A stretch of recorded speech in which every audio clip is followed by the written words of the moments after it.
Hi all, welcome back to career updates. SSLC പരീക്ഷാ റിസൾട്ടുമായി ബന്ധപ്പെട്ട് വിദ്യാർത്ഥികൾക്ക് ഇപ്പോൾ റീവാലുവേഷൻ, അതേപോലെ തന്നെ ഫോട്ടോ കോപ്പി, സൂക്ഷ്മ പരിശോധന തുടങ്ങിയ പ്രധാനപ്പെട്ട കാര്യങ്ങൾക്ക് ഇപ്പോൾ അപേക്ഷ നൽകുവാൻ സാധിക്കുന്നതാണ്.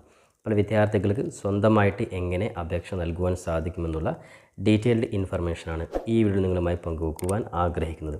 വിശദമായിട്ട് പോകുന്നതിന് മുമ്പ് എഡ്യൂക്കേഷൻ അഡ്മിഷൻ സംബന്ധമായിട്ടുള്ള കൂടുതൽ വിവരങ്ങൾക്ക് ചാനൽ നിങ്ങൾ മറക്കാതെ സബ്സ്ക്രൈബ് ചെയ്ത് വെക്കുവാനും ബെല്ലൈക്കൻ എനാബിൾ ചെയ്ത് വെക്കുവാനും ആമുഖമായിട്ട് ഓർമ്മപ്പെടുത്തുക. അപ്പോൾ SSLC പരീക്ഷാ റിസൾട്ടുമായി ബന്ധപ്പെട്ട പ്രധാനപ്പെട്ട കാര്യമാണ് റീവാലുവേഷൻ. കാരണം ഒരുപാട് വിദ്യാർത്ഥികൾക്ക് പ്രതീക്ഷിച്ച മാർക്ക്, അതായത് A+ പ്രതീക്ഷിച്ച വിദ്യാർത്ഥികൾ ചില വിഷയങ്ങളിൽ A ഗ്രേഡായിട്ട് മാറിയിട്ടുണ്ട്. അപ്പോൾ അത്തരത്തിലെ വിദ്യാർത്ഥികൾക്ക് നിങ്ങൾക്ക് നിങ്ങളുടെ ഏത് വിഷയത്തിലാണോ നിങ്ങൾ പ്രതീക്ഷിച്ച മാർക്ക് ലഭിക്കാത്തത് ആ വിഷയത്തിൽ നിങ്ങൾക്ക് റീവാലുവേഷൻ അപേക്ഷ കൊടുക്കുവാൻ സാധിക്കുന്നതാണ്. ഇനി അതേപോലെ തന്നെ വിദ്യാർത്ഥികൾക്ക് നിങ്ങളുടെ പരീക്ഷാ പേപ്പർ, നിങ്ങളുടെ ഉത്തര പേപ്പറിൻ്റെ ഫോട്ടോ കോപ്പി നിങ്ങൾക്ക് ആവശ്യമാണെങ്കിൽ നിങ്ങൾക്ക് ഫോട്ടോ കോപ്പിക്കും നിങ്ങൾക്ക് ഇതിൻ്റെ കൂടെ തന്നെ അപേക്ഷ കൊടുക്കുവാൻ സാധിക്കുന്നതാണ്. ഇനി അതേപോലെ തന്നെ സ്ക്രൂട്ടിനി, അതായത് സൂക്ഷ്മ പരിശോധന അപേക്ഷ, അതായത് സൂക്ഷ്മ പരിശോധന വിദ്യാർത്ഥികൾ ശ്രദ്ധിക്കുക. നിങ്ങളുടെ പേപ്പറിൽ എന്തെങ്കിലും നിങ്ങൾ പ്രതീക്ഷിച്ച മാർക്ക്, അതായത് കൂട്ടിയിട്ടതിൽ എന്തെങ്കിലും നിങ്ങൾക്ക് മിസ്റ്റേക്ക് തോന്നുകയാണെങ്കിൽ, അതായത് നിങ്ങൾ പ്രതീക്ഷിച്ച മാർക്ക് നിങ്ങൾ 85 ആണെങ്കിൽ അല്ലെങ്കിൽ 95 ആണെങ്കിൽ നിങ്ങൾക്ക് ലഭിച്ചത് 90 ആണെങ്കിൽ നിങ്ങൾ ആ മാർക്ക് കൂട്ടിയിട്ടതിൽ നിങ്ങൾക്ക് സംശയം തോന്നുകയാണെങ്കിൽ അത്തരത്തിലുള്ള വിദ്യാർത്ഥികൾക്ക് സൂക്ഷ്മ പരിശോധന സ്ക്രൂട്ടിനി അപേക്ഷയും കൊടുക്കുവാൻ സാധിക്കുന്നതാണ്.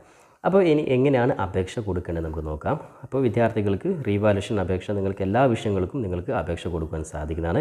അതിൻ്റെ ഫീസ് നിരക്ക്, അതായത് ഓരോ വിഷയത്തിനും നിശ്ചിത ഫീ നിങ്ങൾ റീവാലുവേഷൻ, അതേപോലെ തന്നെ ഫോട്ടോ കോപ്പി, അതേപോലെ തന്നെ സ്ക്രൂട്ടിനി അപേക്ഷകൾ നിങ്ങൾ കൊടുക്കണം. അപ്പോൾ അത് നമുക്ക് എങ്ങനെയാണ് ഓരോ കാര്യത്തിനും എത്രയാണ് ഫീസ് ഉൾപ്പെടെയുള്ള കാര്യം നമുക്ക് നോക്കാം. അപ്പോൾ അതിനൊന്നാമതായിട്ട് നമുക്ക് അപേക്ഷയുടെ ഒഫീഷ്യലായിട്ടുള്ള പേജിലോട്ട് പോകാം. അപ്പോൾ SSLC റീവാലുവേഷൻ അപേക്ഷ കൊടുക്കുവാൻ വേണ്ടി ഒഫീഷ്യൽ വെബ്സൈറ്റ് ആയിട്ടുള്ള വിദ്യാർത്ഥി ശ്രദ്ധിക്കുക, SSLCexam.kerala.gov.in, അതായത് ശ്രദ്ധിക്കുക ഇവിടെ കാണിച്ച SSLCexam.kerala.gov.in എന്നുള്ള വെബ്സൈറ്റ് വിദ്യാർത്ഥികൾ ജസ്റ്റ് ഗൂഗിൾ, ഞാനിപ്പോൾ മൊബൈൽ ഫോണാണ് കാണിക്കുന്നത്, നിങ്ങളുടെ മൊബൈൽ ഫോണിൽ തന്നെ നിങ്ങൾക്ക് സിമ്പിളായിട്ട് അപേക്ഷ കൊടുക്കുവാൻ സാധിക്കുന്നതാണ്. അപ്പോൾ ഈ ഒരു വെബ്സൈറ്റിൽ ഡയറക്റ്റ് നിങ്ങൾ ക്ലിക്ക് ചെയ്ത് കഴിഞ്ഞാൽ ഈ ഒരു ഹോം പേജിൽ വിദ്യാർത്ഥികൾക്ക് വരാൻ സാധിക്കുന്നതാണ്. അപ്പോൾ ഇതുമായി ബന്ധപ്പെട്ട് നിങ്ങൾ ഏറ്റവും മുകളിൽ നിങ്ങൾക്ക് ഇവിടെ SSLC latest news, revaluation, photo copy, scrutiny application registration click ചെയ്യുന്ന ലിങ്ക് കാണാൻ സാധിക്കും. അതിൻ്റെ തൊട്ടതായ ഇതിൻ്റെ നോട്ടിഫിക്കേഷൻ്റെ ലിങ്ക് കാണാൻ സാധിക്കും. ഇവിടെ നിങ്ങൾ രണ്ടാമത്തെ എക്സാമിനേഷൻ റീവാലുവേഷൻ്റെ സർക്കുലർ ക്ലിക്ക് ചെയ്ത് കഴിഞ്ഞാൽ സർക്കുലർ ബന്ധപ്പെട്ടുള്ള ഡീറ്റെയിൽഡ് കാര്യങ്ങൾ ജസ്റ്റ് അതിൽ കാണിച്ചു തരും. അപ്പോൾ നമുക്കിവിടെ ഡയറക്റ്റ് അപേക്ഷയിലോട്ട് പോകാം. അതിനായിട്ട് നമ്മളിവിടെ ജസ്റ്റ് റീവാലുവേഷൻ രജിസ്ട്രേഷൻ എന്നുള്ള ആ ഒരു ബട്ടൺ ക്ലിക്ക് ചെയ്തു. അപ്പോൾ നമുക്ക് രണ്ടാമതായിട്ട് ഈ ഒരു ഒഫീഷ്യൽ പേജിലോട്ട് വരാൻ സാധിക്കും. ഇവിടെ നമ്മൾ ശ്രദ്ധിക്കേണ്ടത് application four revaluation scrutiny photo copy of the answer scripts എന്നുള്ള ഈ ഒരു പേജിൽ നിങ്ങൾക്ക് ഫസ്റ്റ് നിങ്ങൾ രജിസ്റ്റർ നമ്പറും ഡേറ്റ് ഓഫ് ബർത്തും നിങ്ങൾക്ക് കാണാൻ സാധിക്കും. അവിടെ നിങ്ങൾ SSLCയുടെ രജിസ്റ്റർ നമ്പർ ജസ്റ്റ് ഇവിടെ മൊബൈൽ ഫോണിൽ തന്നെ നിങ്ങൾ ടൈപ്പ് ചെയ്ത് കൊടുക്കുക. ഡേറ്റ് ഓഫ് ബർത്തും ടൈപ്പ് ചെയ്ത് ഓക്കെ അടിച്ചു കഴിഞ്ഞാൽ ഓട്ടോമാറ്റിക്കായിട്ട് നിങ്ങളുടെ name, centre code, centre name, medium അത് നിങ്ങൾക്ക് ഓട്ടോമാറ്റിക്കായി ഇവിടെ നിങ്ങൾക്ക് കാണാൻ സാധിക്കും. ഇൻ കേസ് വന്നിട്ടില്ല നിങ്ങൾ അവിടെ ജസ്റ്റ് ടൈപ്പ് ചെയ്ത് കൊടുക്കുക. അതിനുശേഷം നിങ്ങൾക്ക് കാണാൻ സാധിക്കും ടൈപ്പ് ഓഫ് ആപ്ലിക്കേഷൻ, അതായത് ഒന്നാമത്തെ കോളം റീവാലുവേഷൻ, രണ്ടാമത്തത് ഫോട്ടോ കോപ്പിയാണ്, മൂന്നാമത്തത് സ്ക്രൂട്ടിനിയാണ്. ഓക്കെ, അപ്പോൾ നിങ്ങൾ അതായത് for example first language paper 1, അപ്പോൾ ഫസ്റ്റ് ലാംഗ്വേജ് പേപ്പർ 1 വിദ്യാർത്ഥികൾക്ക് റീവാലുവേഷൻ അപേക്ഷ കൊടുക്കണമെങ്കിൽ ഫസ്റ്റ് കോളത്തിൽ ജസ്റ്റ് ഇവിടെ ടിക്ക് ചെയ്യാം. ഓക്കെ, ഇനി അതേ പേപ്പറിൽ തന്നെ നിങ്ങൾക്ക് അതിൻ്റെ ഫോട്ടോ കോപ്പി, നിങ്ങൾ പരീക്ഷ പേപ്പറിൻ്റെ, അതായത് ഉത്തര പേപ്പറിൻ്റെ ഫോട്ടോ കോപ്പി ആവശ്യമാണ്, അവിടെ ജസ്റ്റ് നിങ്ങൾ ക്ലിക്ക് ചെയ്യുക. ഓക്കെ, അപ്പോൾ നിങ്ങൾക്ക് ഏതൊക്കെ പേപ്പറാണോ റീവാലുവേഷൻ ചെയ്യേണ്ടത്, അതേപോലെ ഏതൊക്കെ പേപ്പറാണോ സ്വാഭാവികമായിട്ട് റീവാലുവേഷൻ കൊടുക്കുകയാണെങ്കിൽ പിന്നെ നിങ്ങൾക്ക് ഫോട്ടോ കോപ്പിയുടെയും സ്ക്രൂട്ടിനും ആവശ്യമില്ല, കാരണം റീവാലുവേഷൻ തന്നെ മതിയാകും. അപ്പോൾ അതുകൊണ്ട് തന്നെ നിങ്ങൾക്ക് എത്ര പേപ്പറാണോ റീവാലുവേഷൻ കൊടുക്കേണ്ടത് അത്രയും പേപ്പർ നിങ്ങൾ ജസ്റ്റ് ടിക്ക് ചെയ്യുക. അതായത് മൊബൈൽ ഫോൺ ചെയ്യുകയാണെങ്കിൽ ഒന്നാമത്തെ കോളം റീവാലുവേഷൻ, രണ്ടാമത്തത് ഫോട്ടോ കോപ്പി, മൂന്നാമത്തെ സ്ക്രൂട്ടിനി.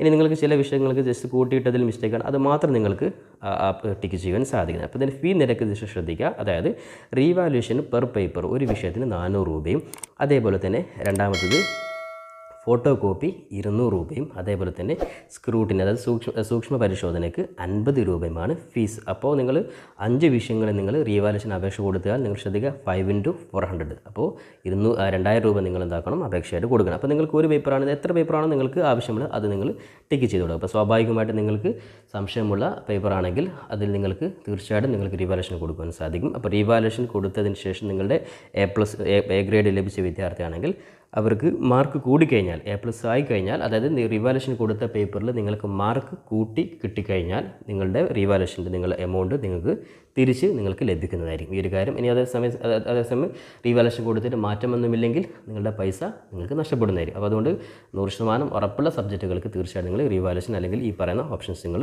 ഉപയോഗപ്പെടുത്തുക. അതിനുശേഷം നിങ്ങൾ എല്ലാ കാര്യങ്ങളും നിങ്ങൾ കൃത്യമായിട്ട് ടിക്ക് ചെയ്തതിന് ശേഷം നിങ്ങൾക്കിവിടെ സബ്മിറ്റ് ആപ്ലിക്കേഷൻ എന്നൊരു ബട്ടൺ കാണാൻ സാധിക്കും. അവിടെ ജസ്റ്റ് നിങ്ങൾ ക്ലിക്ക് ചെയ്ത് നിങ്ങൾ ഫൈനൽ കൺഫർമേഷൻ നടത്തുന്നതിന് മുമ്പ് ഒന്നുകൂടി നിങ്ങൾ കൊടുത്ത കാര്യങ്ങൾ നിങ്ങൾ ഉദ്ദേശിച്ച സബ്ജക്റ്റ് തന്നെയല്ലേ കൊടുത്തത്, ഉദ്ദേശിച്ച കാര്യങ്ങളെല്ലാം എല്ലാ കാര്യങ്ങളും കൃത്യമായിട്ടാണല്ലോ കൊടുത്തത് എന്നുള്ളത് ഒന്നുകൂടി വെരിഫൈ ചെയ്ത് ഫൈനൽ നിങ്ങൾ കൺഫർമേഷൻ ചെയ്യുക. അപ്പോൾ ഫൈനൽ കൺഫർമേഷൻ ചെയ്ത് കഴിഞ്ഞാൽ നിങ്ങൾക്കൊരു പ്രിൻ്റ് ഔട്ട് ഒരു PDF നിങ്ങൾക്ക് ലഭിക്കും. ആ PDFൻ്റെ പ്രിൻ്റ് ഔട്ട് നിങ്ങൾ എന്താക്കുക, പ്രിൻ്റ് എടുത്ത് നിങ്ങൾ എത്രയാണോ നിങ്ങളുടെ എമൗണ്ട് 4 വിഷയത്തിൽ റീവാലുവേഷൻ ആണ്, അല്ലെങ്കിൽ 3 വിഷയത്തിൽ റീവാലുവേഷൻ 3 × 400 ഓക്കെ 1200 രൂപ ആ നിശ്ചിത എമൗണ്ടുമായിട്ട് ഡയറക്റ്റ് നിങ്ങളിപ്പോൾ SSLC പരീക്ഷ എഴുതിയ സ്കൂളിലെ ഹെഡ് മാസ്റ്ററുടെ കൈവശം നിങ്ങൾ സമർപ്പിക്കുക.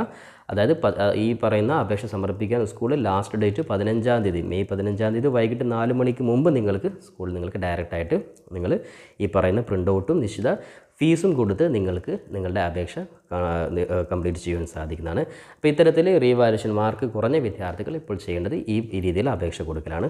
ഇപ്പോൾ വിദ്യാർത്ഥികൾക്ക് സ്വന്തമായിട്ട് തന്നെ ഈ രീതിയിൽ മൊബൈൽ ഫോൺ ചെയ്ത് അതിൻ്റെ PDF നിങ്ങൾ പുറത്ത് പോയിട്ട് പ്രിൻ്റ് ഔട്ട് എടുത്ത് നിങ്ങൾ 15-ാം തീയതി ആവാൻ കാത്തിരിക്കുക. കാരണം എന്തെങ്കിലും എന്തെങ്കിലും മിസ്റ്റേക്ക് ഉണ്ടെങ്കിൽ അതിനുള്ളിൽ നിങ്ങൾക്കത് പരിഹരിച്ച് വീണ്ടും നിങ്ങളുടെ സ്കൂളിൽ കൊടുത്ത് നിങ്ങൾക്ക് ക്ലിയർ ആക്കുവാൻ സാധിക്കുന്നതാണ്. അപ്പോൾ എല്ലാ വിദ്യാർത്ഥികളും നിങ്ങൾ ആഗ്രഹിച്ച രീതിയിൽ തന്നെ നിങ്ങൾക്ക് മാർക്ക് കുറഞ്ഞിട്ടുണ്ടെങ്കിൽ അത് റീവാലുവേഷനോട് നിങ്ങൾക്ക് കിട്ടട്ടെ എന്ന് ആത്മാർത്ഥമായി ആശംസിക്കുകയാണ്.